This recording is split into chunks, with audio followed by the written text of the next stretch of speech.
Happy Merry Christmas. Happy Merry Christmas. September 1 na, no? Eksakto, it's September 1. So, yeah. Lumabas na sa Imbornal si, sa manhole. Ligawas na sa manhole si Jojo. Yeah, so, I understand last time we wala na man ni Pastor Meriano ang kato akong gi-assign about healing, so I'm going to continue that. Just a very short continuation of it, and then I'm going to proceed with what the Lord is giving us for today. So, how was your week? Kumusta yung simana? No? So, dugay-dugay mo wala nagkita, no? Yeah, so, wala. I wasn't here. Absent magugulat time good, absent si Pastor. So, but it's very, the move of God in Zambales is very, powerful, evident, and grabe yun ang manifestation ni Lord sa mga healing. In fact, mostly sa mga barangay officials, because they went to the barangay officials, they got saved, no? From different barangays, no? Dili lang isa ka barangay. Madagan yung mga barangay lang yan to. In one Sunday service, isa ka ang barangay captain o ang iyang wife received the Lord Jesus Christ as their Lord and Savior. Tapos pagka healing crusade, there was also one barangay counselor na saved po, no? So, and of course, about 50 of them got saved during the Thanksgiving. During the Healing and Miracle Crusade, no, ang attendance is nasa 200, but they invited a lot, no, many of them, mga no, they were healed by the Lord, no. So, spirits have been cast out and healing, no. So, they're very blessed, no, sa nahita po dito because the Lord heal them. Amen? No? So, continuing on that katotong teaching previously for the past 2 weeks, the third week na karon. Pero I'm just going to give kasi gamay na lang ang bagto, gibilinan pag yun yung pastora, no? Gamay na lang ito ang nabili, no? Just parang wrap up na lang, no? But we understand sa Proverbs chapter 4, verse 20 to 22, naadira ang secret to our healing, no? Secret to ang health, no? Restoration of our divine health. Amen? That is in Proverbs chapter 4, verse 20. My son, pay attention to what I say. Listen closely to my words. Do not let them out of your sight. Keep them within your heart. For they are life to those who find them and health to a man's whole body. No?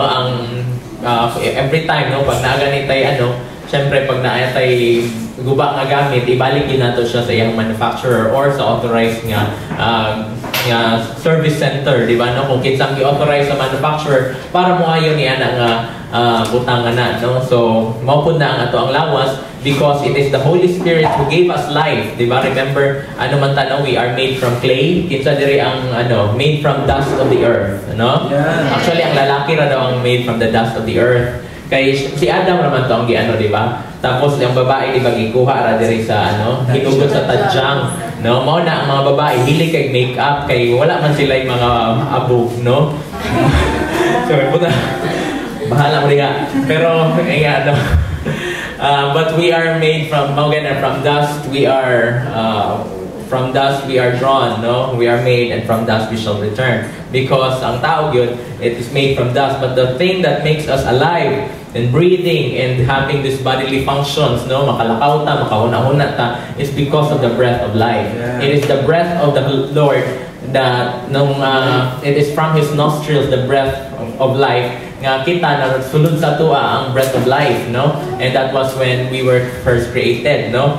So mao na siya nga natay kinabuhi karon. And of course, that breath, that is the ruach or the Holy Spirit, no? Kung sa Hebrew is the ruach, no? Pagka Greek it's the pneuma, no? The spirit. Ang spirit o ang wind, same lang na sila translation. No, so mo na nga the breath of life was given to us. Mo na nga nabuhi ta, no? No, so mo na ay naatay kinabuhi. Lingay mo nang katupad kung naba na siya kinabuhi. I-check ang iyang pulso, no?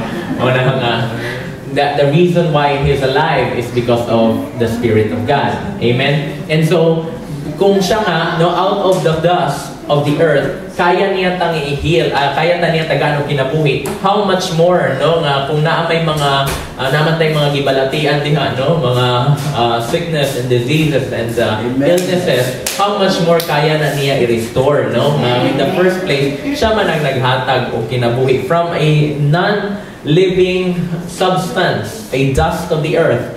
Tapos gibugahan niya o iyang breath of life, and then naging tinglingay ang patupad, mauna na siya. No? Abog ra gintas kalibutan, no? Tama gina ka na, no? Abog ra gintas kalibutan, no? Inga na. No? Mga tao-tao sa earth. Wala sila sir. Okay? Pero ano ra ginta, no? We are weak. So because of that, every time na natay mga ailments in our physical bodies, no, kanang we always go first to the Holy Spirit, no? Kay siya man ang we consult first the great physician, no? And then sasabihin niya ngayon if you're going to take the medicine, or if you're going to take if you're going to go to the doctor or go to the hospital, yun, no? Pero the very important thing is we need to hear and listen the voice from the voice of God, no? And so mo na siya it is the secret to the wellness, no, to our health, to a man's whole body, no, sa tanang lawas, no, dili na siya kanang abstract na health ba, no, nga kanang ano gid siya. Sometimes we give it different meanings, no, but sabi nga sa third ingredient prescription, no, di ba pag naay mga tambal, di ba, this is the medicine of the Lord, no, kanang healing. So, di ba sa mga tambal naman, yung mga ano diha, mga how to take it, mga ano na, instructions na, prescriptions, and then ano na, directions, no, kanang paano na yung, kanina sa mga pharmacist diri ko. No, kanina sa ano ba, no, sa tambal ba, na yun ay how to take it, no, ang mga instructions, ha? Hindi, kanang paano siya i-take ba? Oo. Ganang mga instructions sa mga doctors bitaw sa hay nga na, no, take 3 times a day ba, before meal, after meal, or half tablet, no, kanang nga na bitaw. So mo na siya, no, ang mapod na ang prescription nga gibutang diri ni Lord kaning upat, no, nga ato ang giisgutan. It just so happened that the first time that I introduced this is isa ra gyud ang nakong nahatag katong pay close attention. No, lingay mo katupad na maminaw og tarong, no, pay close attention, no. Do not allow any undivided instruction attention kasi mao man na ang sakit sa kaninga generation, no, ang mga undivided attention. Nagihapak. Pay attention, no? Dili magsige gano, no? Kanang maminaw yung ka ba kay Lord because siya man gud ang mohatag og instruction sa atuan, no?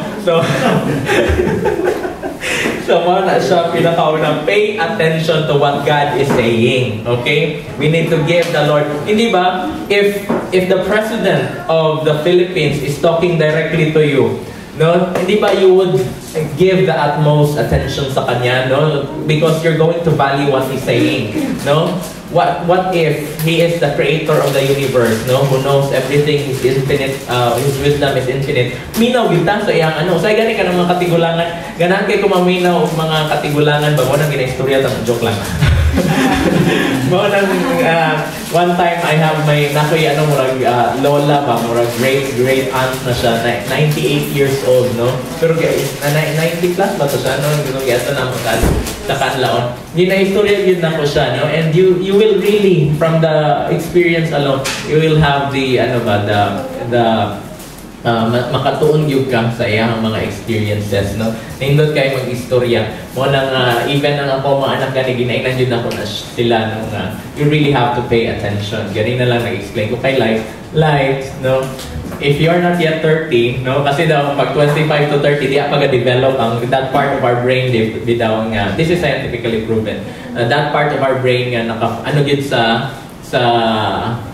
planning, sa vision, sa decision making, no, kanang atong frontal lobe. Even si Lester, ito ang resident psychologist dire, i-confirm na niya. Pero it is at 25 years old nag-start na siya develop, tapos ma-fully develop na siya at 30 years old, no. Mo na siya mo nang ingon po sa Bible, wisdom falls in the counsel of many, no. Mo na siya we are not meant to be kanang ano bitaw, kita lang, no, murag ingana. So mo nang naay mga experiences. Kasi kung kita lang, sometimes ang mahulog ana, we will learn it by experience, no? No, by our own experience, and sometimes that experience is costly. Pero kung sa uban nato mga kwatas nakita niya sa ilang experience, no, makaano ta ba, no, madugangan ang ato ang wisdom in terms of decision making. Tama? No, so mo na we really have to pay close attention. Amen. Tapos ang giingon ni Pastora Mary Ann last time, no, is to listen closely to my words. Sa New King James Version, that is bend your ear. Diba? Dili man nato mabend ang ato ang ear except siguro sa uban nato mga kauban diri, no? Di ba naman yung talent nga na, no? Parang mabend mo yung ear ba, mamuscle ra gyud ang imuhang mabuhat. Kinsay makabuhatan niya na, no? Kung naaman diri, congratulations, you are an endangered species, no? Pero usahay na lang gyud na kanang talent nga mamubang imuhang ear, mabend mo ang imuhang ear, no? On its own. Pero kita, for us nga mga normal people, for us nga mga walay nga nga talent, no, the rest of us, when we say bend your ear, you cannot bend your ear unless ang imuhang ang imuhang muduko gyud ka, tama? No? Tanawa imong katupad kung kaya niya i-bend ang iyang ears, no? But you cannot bend your ear unless you incline also your head and your whole body, tama? That is a posture of humility, no? We need to be humble, no? We need to be kanang walay teachable ta, no? So allow the Holy Spirit to teach us. Remember, the Holy Spirit is our great teacher. Amen. No, teacher na to ang Holy Spirit. And of course, no, ang kalaban man ni ana sa humility and teachableness is ang conceitedness, no, ang pride and ang mga preconceptions and preconceived ideas, no, and presumptions, no. Mao na yung katupad, bawal mag-assume, no, bawal mag-presume, no. Do not assume unless stated, no. Ang assume daw is murag gikuha na nimo siya as true, maski gi-take for granted na nimo ang mga reasoning. Kumbaga gi-assume nimo, gidawat na nimo siya, tinuod ni siya, even though wala pa kay proof, no, or you don't even think about it, you take for granted the proof. That is assumption. Ang presumption naman is based on probability. Kasi more likely mahitabo man ni siya, so nag-presume ka. Mo na siya, nasabta na ninyo ang difference sa presumption o sa assumption, no? So ingan na. Pag assumption, kanang gidawat ra gid mo, nagsalig na gyud ka, even walay proof, no, gi-take for granted nimo ang proof. But ang assuming, kinsa ma-assuming diri, no? Ang presumption ang presumption naman kanang probably gi-relate nimo sa imong nabalaan, no, nga more likely ingani ang mahitabo, no, kanang murag sure ka kay na-experience naman nimo, even though usahay based lang yun nimo sa chances, no, ingana more likely. And then ang ikatulong nga giingon ni Pastora last time is don't let them out of your sight, no. In other words, focus. Nga naman, ang eye ang windows ato ang soul. Amen? Kung asa ka gatan-aw, no, asa ka, unsa imong paminawan, asa ka naka-focus, no, mao pud ang mahitabo sa imuha, no, kanang ang imong soul ba, no, ang imuhang lawas. So if you believe in what the doctors are saying instead of, that is the fact, no, ang mga scientific results, facts na siya. But the truth is, Jesus is your healer. Amen? And by His stripes, you are healed. Amen? So, mo na siya, nga mo, padayon ta sa ito ang, padayon na nako ning number 4, no, para dili mo mabitin. Number 4 is, keep them within your hearts. Unsa man ang them? Ang mga sayings ni Lord o ang iyang mga words. Tama? Ibutang sa inyo ang kasing-kasing, no? Meditate on it day and night. Dapat maingon ka, Pastor, paano man na mag-meditate? Di mo ko kabalo mag-meditate. Isa kabalo mag-meditate diri. Dili ka nung mag-ara ko, no? Ang pinatong inganang meditation, no? Si Alger hilig kay anang no, meditation. Dili inganang meditation. Meditation is about really thinking about it, no? Thinking about something. Isa sa the worst kind of meditation is worrying. Kinsa diri ga-worry?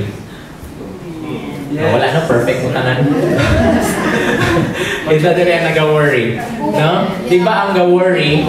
Pag naga-worry ka, sige ka, huna-huna, sa isa ka butang, posible mahitabo ni siya, hala, what if mahitabo ni siya? What if dili siya madayon? What if biyaan ko niya? Hala, what if na lang, no?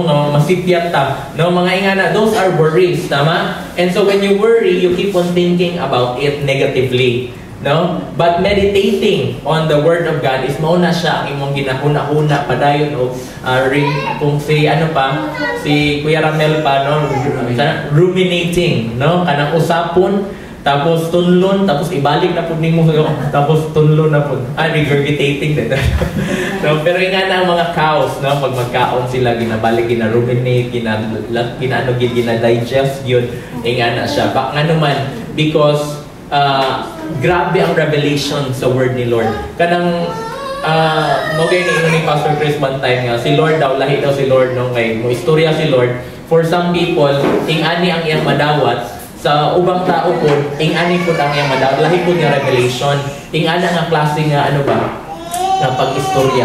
No? So, basta word ni Lord and sayings ni Lord, gid siya, you will really have a lot of revelation. Kahit na you think nga kabalo na kasaw, maski ka na nga parable ka na pagbalik-balik na ito nga parable, no? Kanang akong example, pero yung parable of the sower. Balik-balik mag-yugay na siya, no? Pero every time I read that, naanap ko another nga revelation ba? No, nga naman, kay ang word ni Lord, ang iyang wisdom, He is infinite, no? Ang iyang kaalam, infinite. Tapos ang iyang kaalam sa ato ang murag foolishness, no? Ang iyang wisdom.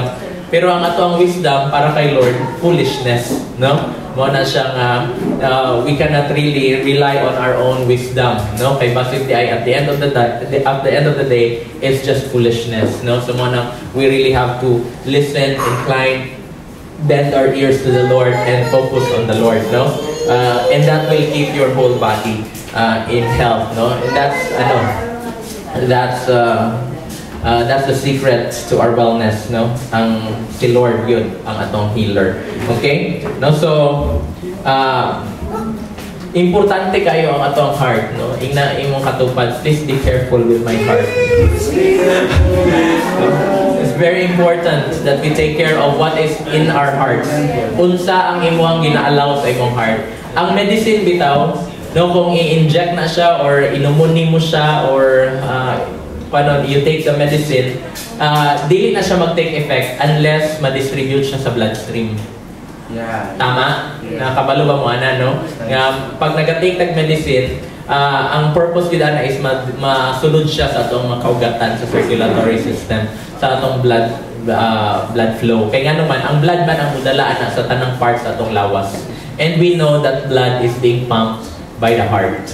No, mo na siya nga ang medicine ni Lord, no, ang iyang word, it should be in our hearts, no? You meditate upon it day and night. Amen.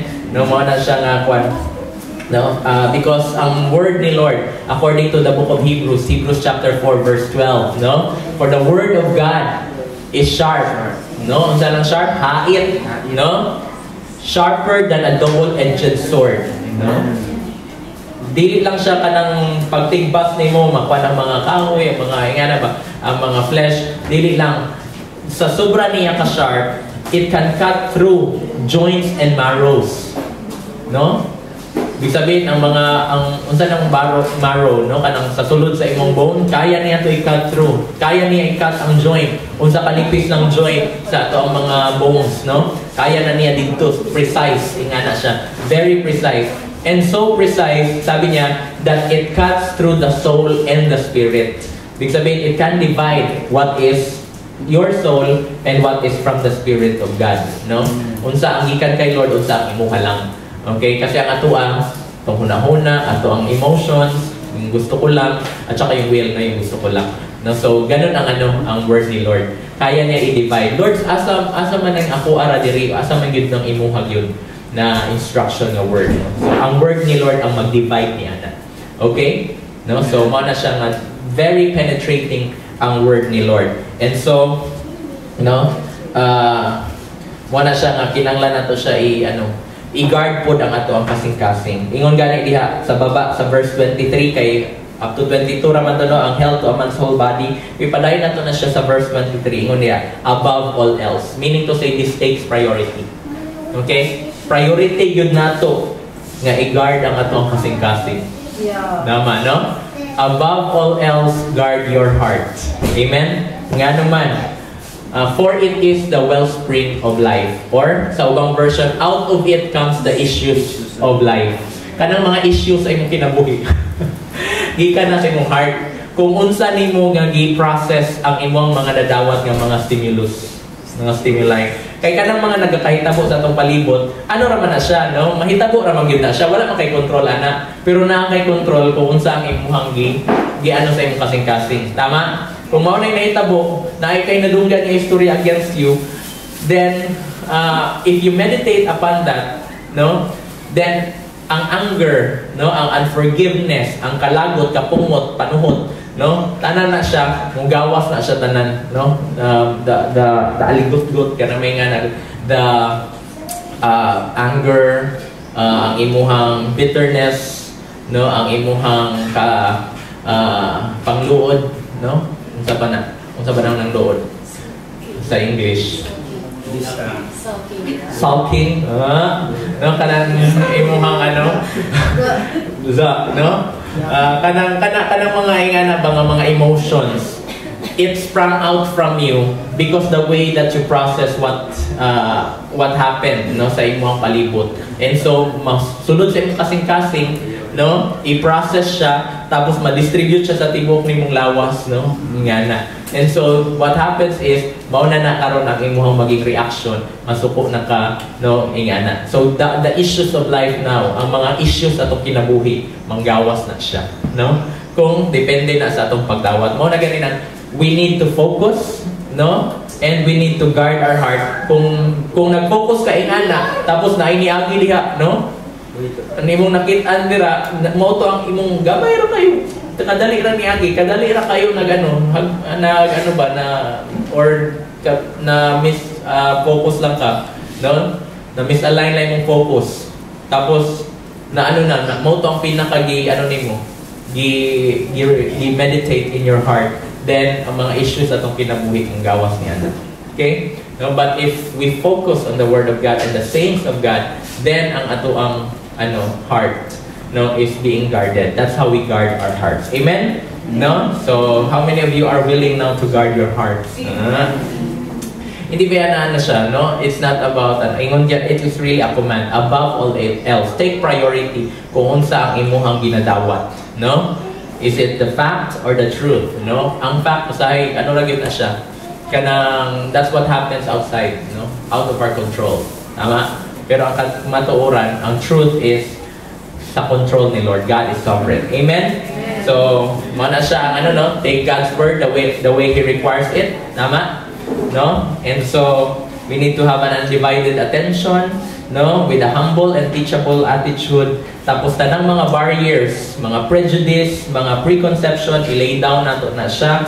Unya, dapat ang ato ang eye is single, wholehearted, and sincere. Amen? And then, sa may sa sincerity, no? Ang insincerity, no? Ang complexity kanang sa ginapa-complicated na to si Lord, no? Very simple na siya ang ato ang pagdawat sa words and saying ni Lord. Directly na siya. Say ayaw na ipa-complicate, no? Kinsa diri pag madawat na sa uto yan. How the Lord communicates to you is very clear. Amen. And then let it enter our hearts and then do its work in all of our lives, in our health. Amen? So, mao na siya ang the secret to healthy living. Amen? Allow God to work in your life. No? So, focus tayo kay Lord. Amen.